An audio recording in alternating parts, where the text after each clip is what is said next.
اعوذ باللہ من الشیطان الرجیم، بسم اللہ الرحمن الرحیم۔ آج کا چوتھا سوال یہ ہے جی کہ آج کل کا ٹائم کافی مشکل ہو چکے ہیں اور ریلیشن شپس جو ان سے ہیں، فیملیز کے ریلیشن شپ، چاچا چاچی، تایا، خالوں، ماموں کے ساتھ بڑا چیلنجنگ ٹائم ہے، اور یہ ریلیشن شپ کیسے چلائے جائے اور کیا آج کے دور میں چلانے ہیں، کیونکہ آپ کو پتہ ہی ہے کہ جب ہم نیوکلیس فیملیز میں رہتے ہیں تو شاید ہمارے میں اب یہ چیلنج بڑھتا چلا جا رہا ہے۔ جب ہم اکٹھے رہا کرتے تھے پھر یہ چیلنج بھی نہیں ہوا کرتا تھا، لوگ ساتھ رہ کے ساتھ رہنے کا طریقہ بھی سیکھ لیتے تھے، لیکن آج کل یہ چیلنج بہت بڑھ چکا ہے اور دونوں سائڈ کی سٹوریز ہیں۔ کچھ سمجھتے ہیں کہ جی ریلیشن شپ، ایسے بھی لوگوں کو میں جانتا ہوں جنہوں نے ریلیشن شپ ٹوٹلی توڑ ہی دیے ہوئے ہیں کہ جی نہیں چلتے تو بس ٹھیک ہے۔ آپ کو ہر گھر میں کوئی نہ کوئی ایگزامپل نظر آئے گی جہاں پہ کسی نہ کسی سے رشتوں سے تعلق توڑ دیا گیا، اور آپ کو دوسری ایگزامپلس بھی نظر آتی ہیں۔ کچھ معاشرے کے ایسا بھی طبقے ہیں جہاں پہ ریلیشن شپس کو چلانا نعوذ باللہ ایسے سمجھا جاتا ہے جیسے کہ اللہ سبحانہ تعالیٰ کو ناراض کریں تو کر لیں، لیکن ریلیشن شپ ناراض نہیں ہونے چاہیے۔ تو مجھ سے یہ سوال ڈفرینٹ طریقے سے پوچھا، لیکن بیسیکلی جو میں نے سوال فریز کیا وہ آلموسٹ ایسے ہی بنتا ہے۔ سارے 3-4 سوالوں کا مجموعہ میں نے بنا کے یہ سوال بنایا۔ اس میں 2 باتیں سمجھنے کی ضرورت ہے۔ پہلے تو یہ جاننے کی ضرورت ہے ان لوگوں کے لیے اسپیشلی جن کو یہ نہیں پتہ کہ ریلیشن شپس کی اہمیت کیا ہے، کہ قرآن پاک میں، ہمارے دین میں ریلیشن شپس کی بہت اہمیت ہے، اور اس کے لیے میرا خیال ہے کہ سب سے زیادہ آپ کو سورۃ النساء کی جو ایک سب سے پہلی آیت ہے وہ سمجھنے کی ضرورت ہے۔ یا ایھا الناس اتقوا ربکم خلقکم من نفس واحدہ، یا ایھا الناس اتقوا، اے لوگو، تقوا ربکم، اپنے رب سے ڈرو، خلقکم من نفس واحدہ، جس نے تمہیں ایک نفس سے پیدا کیا، وخلق منہا زوجہا، اور پھر تمہارا جوڑا بنایا، وبث منہما رجالا کثیرا ونساء، اور اس میں سے بہت سے مرد اور عورتیں پیدا کی۔ اب اس میں سے جو اگلی ہے وہ بہت اہم ہے۔ واتقوا اللہ، دوبارہ سے اللہ اسی ایک آیت کے اندر، واتقوا اللہ الذی تساءلون بالارحام، اور اللہ سے ڈرو۔ اور کیوں ڈرو؟ کیا کہہ رہے اللہ؟ تساءلون بالارحام، اور رحم کے رشتوں کو، اللہ سے ڈرو اور رحم کے رشتوں کو چلاؤ۔ میرا خیال ہے یہ جو رحم کے رشتے ہیں یہ انڈرسٹینڈ کرنے کی ضرورت ہے۔ یہ رحم کا رشتہ کیا ہوتا ہے؟ تو یہ جو رحم کا رشتہ ہے اکثر اوقات ہم سمجھتے ہیں پیٹ کے رشتے۔ یہ آسان الفاظ میں اگر آپ یہ سمجھیں کہ یہ پیٹ کے رشتے بھی ہو سکتے ہیں اور ہیں، لیکن یہ رحم وہ رحمان والا اور رحیم والا رحم ہے، یعنی کہ یہ، اور اس کے لیے چلیں اس کو ایک اور آسان طریقے سے سمجھیں۔ جب آپ قربانی کرتے ہیں تو 3 حصے بنتے ہیں۔ ایک حصہ آپ کا اپنا ہوتا ہے، ایک ایسے لوگوں کا ہوتا ہے جن کو آپ نہیں جانتے، جن کو آپ یتیم، مساکین، سوال کرنے والے، ان کو آپ کہتے ہیں۔ تیسرا حصہ کس کا ہوتا ہے؟ جس کو آپ اقربا کہتے ہیں، قریب کے لوگ۔ اب یہ جو قریب کے لوگ ہیں یہ رحم کے لوگ اس میں جن کو آپ سمجھتے ہیں کہ صرف ماں باپ بہن بھائی ہوں گے، نہیں، اس میں ہر وہ رشتہ جو قریب کا ہے ان کا ایک حصہ ہے۔ تو یہ رحم کے روز میں دوست یار بھی ہو سکتے ہیں، آپ کے ہمسائے بھی ہو سکتے ہیں، آپ کا چچا چچی بھی ہو سکتے ہیں، آپ کا بہن بھائی بھی ہو سکتے ہیں، کیونکہ یہ سب کی وہی کیٹیگری میں آتا ہے۔ تو یہ اللہ سبحانہ تعالیٰ کے لیے یہ بہت اہم ہے، کیونکہ یہ جو سوشل سسٹم ہے اسلام کا بڑا اسٹرانگ ہے، اور اس سوشل سسٹم کی بنیاد جو سی ہے نا وہ ریلیشن شپس پہ ہوتی ہے۔ تو اس بات میں کسی قسم کی کوئی گنجائش نہیں ہے شک کی کہ رحم کے رشتوں کو چلانا بہت ضروری ہے، اور اس کے اوپر اکثر اوقات لوگ جس طریقے سے رشتوں کی دھجیاں اڑائی جاتی ہیں یہ بالکل اسلام کو ایکسیپٹیبل نہیں ہے۔ دوسری ایک اور سورۃ النحل کی آیت جو ہم اکثر اوقات بلکہ ہر جمعے کے خطبے میں پڑھتے ہیں، اور اس کے اندر ان اللہ یأمر بالعدل والاحسان وایتاء ذی القربی، اور اگر رحم کو آپ نے سمجھنا ہے تو قربہ، تو اللہ سبحانہ تعالیٰ کہہ رہے ہیں ایتاء ذی القربی، کہ لوگوں کو، قریب کے لوگوں کو دو، یعنی کہ یہاں تک ان رشتوں کا حقوق ہیں کہ آپ کی انکم کے اندر ان رشتوں کے حصہ مقرر ہے، جس کو اللہ کہہ رہا ہے وَإِيتَاءِ ذِي الْقُرْبَىٰ، رشتوں داروں کو دو، قریب کے لوگوں کو دو۔ وہاں اگر آپ کو سارے ویل آف ہیں تو چلیں آپ ان کو کھانے میں بلا لیں، تحفے تحائف دے دیں، دیں۔ تو یہ سمجھنے کی، اگر جب آپ کو یہ سمجھ آ جائے تو ایک اور سورۃ رات کی آیت ہے، اور اس میں تھوڑا سا اللہ سبحانہ تعالیٰ نے اس میں تو آپ کو حکم دیا کہ یہ کرو، لیکن سورۃ رات کی جو آیت ہے 25 نمبر، اس کے اندر بتایا گیا ہے کہ سزا کیا ہے، اور میں اس کا ترجمہ آپ کو پڑھتا ہوں۔ اور جو لوگ اللہ کا عہد مضبوط کرنے کے بعد توڑ دیتے ہیں، اس چیز کو توڑتے ہیں جسے اللہ نے جوڑنے کا حکم دیا ہے، رشتوں کو جوڑنے کا حکم دیا، ان چیزوں کو توڑ دیتے ہیں اور ملک میں فساد کرتے ہیں۔ اس کا مطلب رشتوں کو توڑنے کو اللہ سبحانہ تعالیٰ فساد، جب معاشرے میں رشتے، سوشل سوسائٹی کے اندر جب رشتے ٹوٹ جاتے ہیں تو فساد ہو جاتا ہے۔ آج کل آپ کو جو نظر آتے ہیں وہ فساد ہے، تو وہ اور فساد مچاتے ہیں۔ اللہ آگے سنیے کیا کہتا ہے اللہ کہتا ہے ان کے لیے لعنت ہے اور ان کے لیے برا گھر ہے۔ یعنی کہ اللہ سبحانہ تعالیٰ کے الفاظ ہیں کہ ایسے لوگ جو رشتوں کو ان چیزوں کو توڑتے ہیں جن کو اللہ نے جوڑنے کا حکم دیا ہے، اور ملک میں فساد پھیلاتے، یہ فساد ہے رشتوں کو توڑنا، ان کے لیے لعنت ہے۔ اور نہ صرف یہ کہ لعنت ہے، ان کے لیے برا گھر بھی، یعنی کہ آخرت کے ساتھ میں بھی ان کا ساتھ بڑا برا ہونا ہے۔ اور اگر آپ احادیث پڑھنی شروع کریں تو بڑا کلیئرلی کہا گیا ہے کہ جناب، ایک صحیح مسلم صحیح بخاری کی حدیث بڑی اہم ہے، جس میں بار بار کوٹ کی جاتی ہے کہ اگر رسول اللہ صلی اللہ علیہ وسلم نے فرمایا کہ اگر تم میں سے کوئی یہ چاہتا ہے کہ اس کی زندگی لمبی ہو اور اس کا رزق فراخ ہو، تو اس کو چاہیے کہ اپنے رشتوں کو، جو رحم کے رشتے ہیں، ان کو وہ آنر کرے۔ اور پھر آپ سے پوچھا گیا یا رسول اللہ، اگر جو لوگ مجھ سے رشتہ توڑ دیں، خود توڑ دیں، تو پھر میں کیا کروں؟ آپ نے کہا یہ جو حکم ہے رحم کے رشتوں کو چلانے کا، یہ تو حکم ہے ہی اس وقت کہ جب کوئی توڑے تو تم برقرار رکھو۔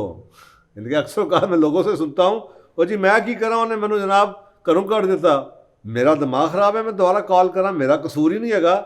تو وہ یہ حدیث اس چیز کو گواہ دے رہی ہے کہ اگر اس نے آپ کو گھر سے نکال بھی دیا نا، اس نے توڑ بھی دیا رشتہ، آپ نہیں توڑیں گے، کیونکہ آپ کی آزمائش وہیں سے ہی تو شروع ہونی ہے کہ جب کسی نے رشتہ توڑا تو آپ نے کیا کیا؟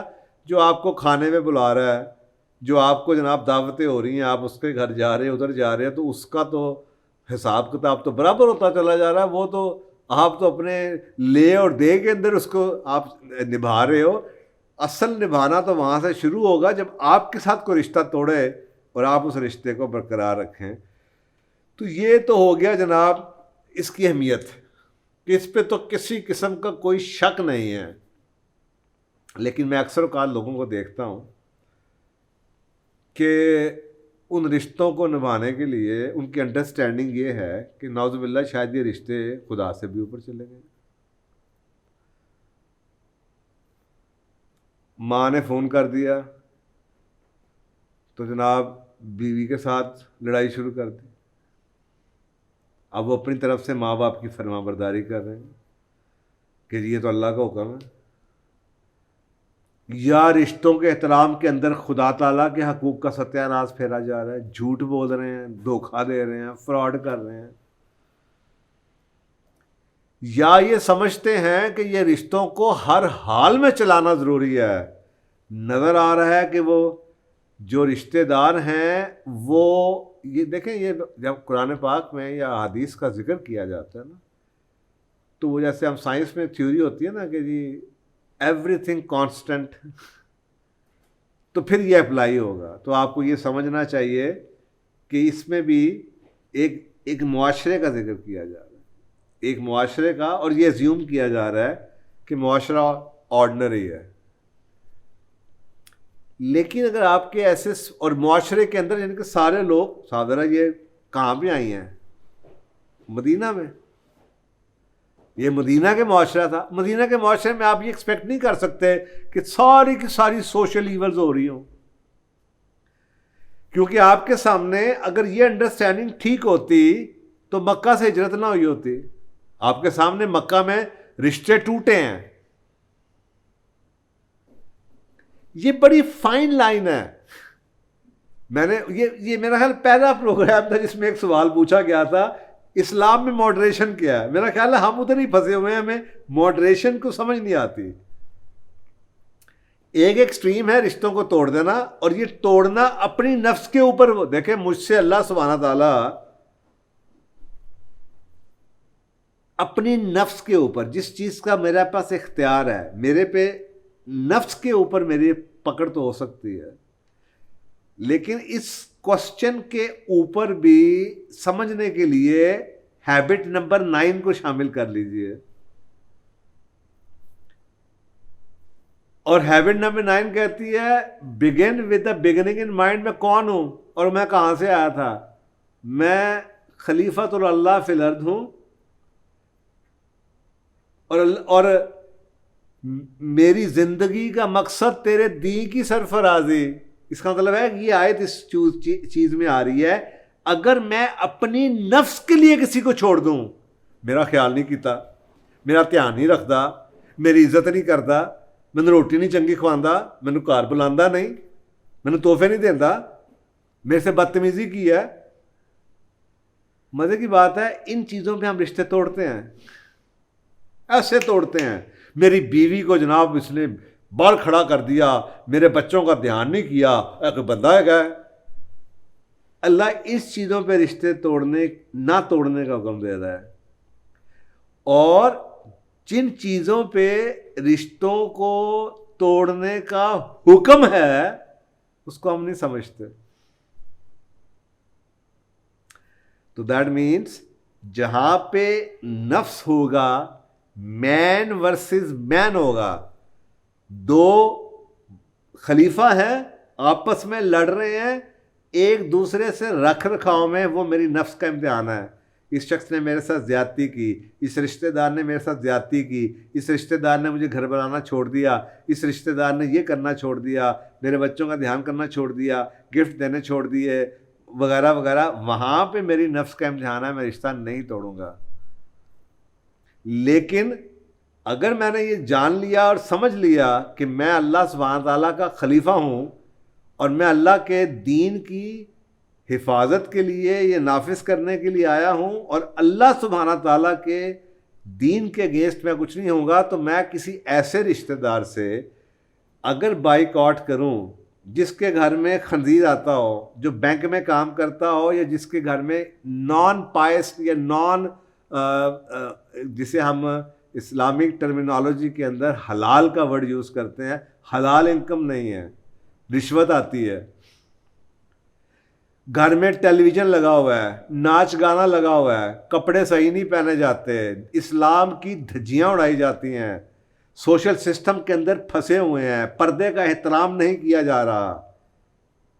میری ذات کو کوئی فرق نہیں پڑتا, آپ کے سامنے 90% معاشرہ تو مزے لے رہا ہوتا ہے کہ چل یار میں آپ بہتر سے بہتر بھی جو مسلمان ہے نا, وہ کہے گا چل یار میں تو نہیں نہ کرتا, لیکن یار وہ بزرگاں نے بلایا سی نہ تو نہیں نہ کیتی جاندی, وہ بیٹھا ہوگا اگر. اب یہاں پہ اٹھنے کا حکم ہے, یہاں پہ رشتے توڑنے کا حکم ہے, اور توڑنا بھی آخری سٹیج ہے. بھئی میں اگر کسی ایسے شخص سے ملتا ہوں جس کو اس چیز کا احساس ہے کہ میں شراب نہیں پیتا, میں غلیظ نہیں کھاتا, اور وہ میرا احترام کرتا ہے, مجھے شراب پینے پہ نہیں زور لگاتا, اس کو پتہ ہے کہ میں ٹیلی ویژن کس طرح کے واحد پروگرام نہیں دیکھتا, میں گھستا ہوں وہ ٹیلی ویژن بند کر دیتا ہے, تو ایسے رشتے کو توڑنے کی کیا ضرورت ہے؟ لکم دینکم ولی دین. لیکن جہاں پہ مجھے نظر آئے کہ نہ صرف یہ کہ یہ کام کر رہا ہے بلکہ مجھے بھی اس میں شامل کر رہا ہے, یہ ایکسپیکٹ کرتا ہے کہ میں بھی اس کے ساتھ بیٹھوں, لے تو ایسا نہیں کرتا, تیرا دماغ خراب ہو گیا. یا مجھے یہ خوف ہے کہ میرا اپنا دین جو سا خراب ہو جائے گا, میری اولاد کی تربیت خراب ہو جائے گی, اور میں اس اقربا پروری میں آ جاؤں گا کہ میں ان کو اس لیے نہیں چھوڑ سکا کہ مجھے اپنے قبیلہ پیارا تھا, مجھے اپنا خاندان پیارا تھا. تو پھر وہ جو مکہ اور مدینہ میں ہوتا رہا اور خاندان چھوٹتے رہے, تو پھر وہ کیا تھا. تو یہ بڑی ایک فائن لائن ہے کہ کہاں پہ چھوڑیں گے. اکثر اوقات جب ہم کہہ رہے تھے نا اللہ کے لیے چھوڑا, اللہ کے لیے نہیں چھوڑتے ہم اپنی ذات کے لیے چھوڑتے ہیں. کوئی شخص آپ کو گھر سے گالی نکال دے دے, کوئی شخص آپ کو منہ پہ تھپڑ مار دے, کوئی آپ کو گالی دے دے, آپ ایسے بھاگیں گے اس کے گھر سے. لیکن جس رب نے پیدا کیا, اس رب کی محبت یہ ہے کہ آپ کی آنکھوں کے سامنے دھجیاں اڑائی جا رہی ہیں دین کی اس گھر میں, اور کسی مائی کے لال میں ہمت نہیں ہے کہ اس وقت اٹھ کے آئے کہ اللہ ہی اس کی انگلی پکڑے. یہ ایشو ہے. تو میرا خیال ہے کہ میں کافی بوڑھا ہو گیا ہوں 35 36 40 سال سے وہی ڈرامے جو میں سنتا آ رہا ہوں وہ آج بھی وہی ایگزسٹ کرتے ہیں, اور وہ بڑھتے چلے جا رہے ہیں, کیونکہ ہم ایک طرف چلے جائیں گے. میں اکثر اوقات لوگوں سے کہتا ہوں کہ جب آپ کسی سے کوئی مشورہ لیتے ہیں نا, تو الفاظ سے زیادہ یہ اہم ہے کہ وہ الفاظ بیان کرنے والا کون شخص ہے. آپ کسی بہت ہی دھیمی طبیعت کے آدمی کے پاس یا عالم کے پاس جائیں گے, وہ آپ کو یہ کہے گا نہیں آپ رشتوں کا احترام کریں. مجھے اکثر اوقات کہا جاتا ہے فائز صاحب لوگ تو 5-5 منٹ کے جواب دے دیتے ہیں, 3 منٹ میں جواب, آپ کے جواب 20-20 منٹ کے ہوتے ہیں. بھائی میرے جواب 20 منٹ کے اس لیے ہوتے ہیں کہ میں نے آدھے جوابوں میں, آدھے سچ میں ہزاروں زندگیاں تباہ ہوتے دیکھی ہیں. اور علماء کے ساتھ, عالم کے ساتھ, وزڈم والے شخص کے ساتھ سوال جب کوئی کیا جائے نہ جواب دیں, لیکن اگر سوال کیا گیا تو اس کا حق ادا کریں, لوگوں کو بتائیں اس کی ریپرکشنز کیا, دونوں سائڈ کی بات بتائیں. میرا کام اپنی بائسس بیان کرنا نہیں ہے کہ میں سمجھتا ہوں کہ نہیں یار چلائی جاؤ, یا میں سمجھتا ہوں چھوڑ دو یار. نہیں, ایسی بات نہیں ہے. دین ایسا ہے ہی نہیں. یہ میں جانوں میرا رب جانے, رب دلوں کے اندر ہے, اس کو پتہ ہے کہ یہاں پہ اس وقت مجھے یہاں پہ جوڑے ہوئے کون ہیں. اگر مجھے خوف خدا ہے تو میں اٹھا کیوں نہیں. مجھے خوف خدا نہیں, مجھے خوف بیوی ہو سکتا ہے مجھے خوف خامند ہو سکتا ہے, مجھے خوف محلہ ہو سکتا ہے, مجھے خوف بزرگوار ہو سکتا ہے, مجھے خوف والد صاحب ہو سکتا ہے. تو پھر اگر یہ سب تھا تو حضرت ابراہیم علیہ السلام کیوں چلے گئے حاضر کو چھوڑ کے؟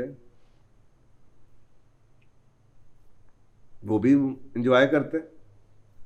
آپ کے سامنے قرآن پاک میں کتنے رشتے ٹوٹے ہوئے ہیں, کوئی کہانیاں موجود ہیں, لیکن وہ رشتے رب کی وجہ سے ٹوٹے تھے.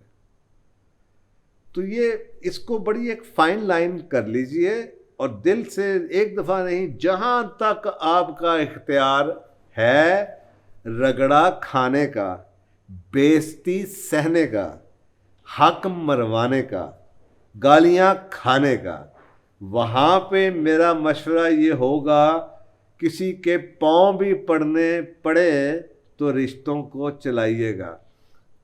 لیکن جہاں یہ میرا اختیار ہے میری ذات کے اوپر, کہ اللہ جانتا ہے میری اس گھر میں عزت نہیں کی جاتی, مجھے انسلٹ کیا جاتا ہے, میرے بچوں کا دھیان نہیں کیا جاتا, تحفے تحائف نہیں دیے جاتے, پیار نہیں کیا جاتا, محبت نہیں, لیکن میں چلا رہا ہوں. لیکن جہاں پہ رب آ جائے, جہاں پہ, اور یہ قرآن پاک میں رسول پاک صلی اللہ علیہ وسلم کو مجھے یاد پڑتا ہے, کچھ آیات ہیں جس میں کہا گیا ہے یا رسول اللہ جہاں پہ اللہ کی آیتوں کا مذاق اڑایا جا رہا, یہ اللہ کی آیتوں کا مذاق اڑانا ہے. نعوذ باللہ.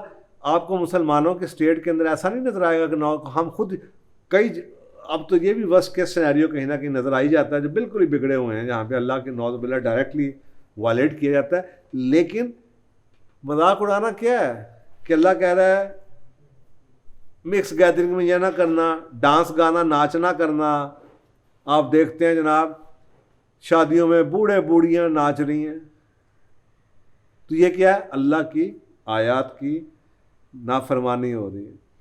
تو آسان طریقہ یہ اٹھ کے آ جائیے.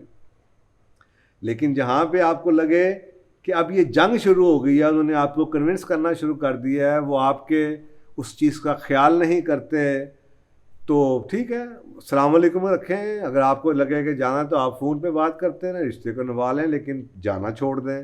اگر وہ بھی کام نہیں آتا تو پھر آپ ان سے ریکویسٹ کر دیں گے, دیکھیں جی میں آپ سے ملنا ضرور چاہتا ہوں, لیکن پلیز میرے بچوں کو ٹافیاں نہ کھلایا کریں, انہیں جناب ٹی وی کے ڈرامے نہ دکھایا کریں, انہیں جناب کارٹونز کے آگے نہ بٹھا دیا کریں. اور آج کل یہ ہر گھر میں اسپیشلی, کیونکہ آج کل پھر وہی حالات آ رہے ہیں کہ بچے بیچارے اس قابل نہیں ہیں کہ وہ اپنا گھر بنا سکیں, وہ ماں باپ کے ساتھ رہتے ہیں. تو پتہ چلتا ہے کہ جی والد صاحب جو اس کا باپ ہے وہ تو کہتا نہیں میں نے بیٹے کو جناب بیٹی کو ڈرامہ نہیں دکھانا, تو پتہ چلتا ہے وہ دادا دادی کے ساتھ ڈرامہ دیکھ رہا ہے, دادا دادی اسے کارٹونوں کے آگے بٹھایا ہوا ہے. وہ دادا دادی بھی ماڈرن ہو گئے ہیں, وہ دادا دادی یہی ہیں جنہوں نے آپ کہانیاں خود آتی تھی, آپ دادا دادی بھی جو ان سے بچوں کے ساتھ بیٹھ کے ڈرامے دیکھ رہے ہوتے ہیں واہی یاد قسم کے. تو وہ اکثر گھروں میں مجھے یہ شکایت آتی تھی اب ایسے باپ کو کیا کریں, ایسی ماں کا کیا کریں. تو بس آپ یہ دیکھ لیجئے کہ جہاں تک ہو سکتا ہے کوشش کیجئے چل جائے, لیکن جہاں پہ آپ کو لگے کہ آپ کی نسل بھی ہاتھ سے نکل جائے گی, آپ کا آخرت بھی ہاتھ سے نکل جائے گی, and you will have to take a stand, تو بجائے اس کے ماں باپ کے آگے آپ اف کر نہیں سکتے, بڑوں کو آپ سمجھا سکتے نہیں. تو اگر آپ کو لگے کہ اگر میں اف کر نہیں سکتا, اگر میں ساتھ رہوں گا تو میں روز کہوں گا اماں یہ آپ نے کیا کر دیا, ابا آپ نے یہ کیا کر دیا, میرے بچے کو کیوں کھلا دیا, یہ میں اسے منع کیا ہوا ہے, یا میں نے اس کو ٹی وی کیوں دکھا رہے ہیں. تو اس سے کہیں بہتر ہے اس اف کرنے سے کہ آپ ان کو گلے لگائیں اور اوپر والے گھر میں کہیں چلے جائیں, ساتھ والے گھر میں شفٹ ہو جائیں, دھیان کر لیں. لیکن اللہ بھی کو بھی پتہ ہے کہ آپ نے یہ کیوں, جتنا مرضی دھیان کریں لیکن ہجر کر جائیں جہاں تک ہو سکتا ہے. اور اگر پھر یہ بھی نہ چلے کوئی آپ کے ڈنڈا لے کے پیچھے چل جائے آپ کو بدلنے کے لیے کہ میں تو آپ کو اختیار دے رہا ہوں کہ جی آپ جو مرضی کریں مجھے نہ تنگ کریں, لیکن اگر آپ یہ کہیں نہیں میں تو خود جو کروں گا تو کروں گا, تمہارے سے بھی کرواؤں گا, تم سے بھی, تم بھی ڈانس کرو گے, تم بھی یہ کرو گے, تو پھر جناب ایسے لوگوں سے نہ ملنا ہی بہتر ہے. تو یہ بڑا ایک فائن لائن ہے, اس کو انڈرسٹینڈ کیجئے. مجھے آپ دھوکہ دے سکتے ہیں, اپنے آگے پیچھے لوگوں کو رب کو دھوکہ کوئی نہیں دے سکتا. اللہ جانتا ہے آپ کے دلوں کے اندر کہ یہ جو رشتے آپ نے نبھائے ہیں کیوں نبھائے ہیں, کس خوف سے نبھائے ہیں, اور اگر یہ رشتے توڑے ہیں تو کس کے لیے اور کس خوف سے توڑے ہیں. تو اس بات کو انڈرسٹینڈ کیجیے گا. ٹھیک ہے جی, ہو گیا.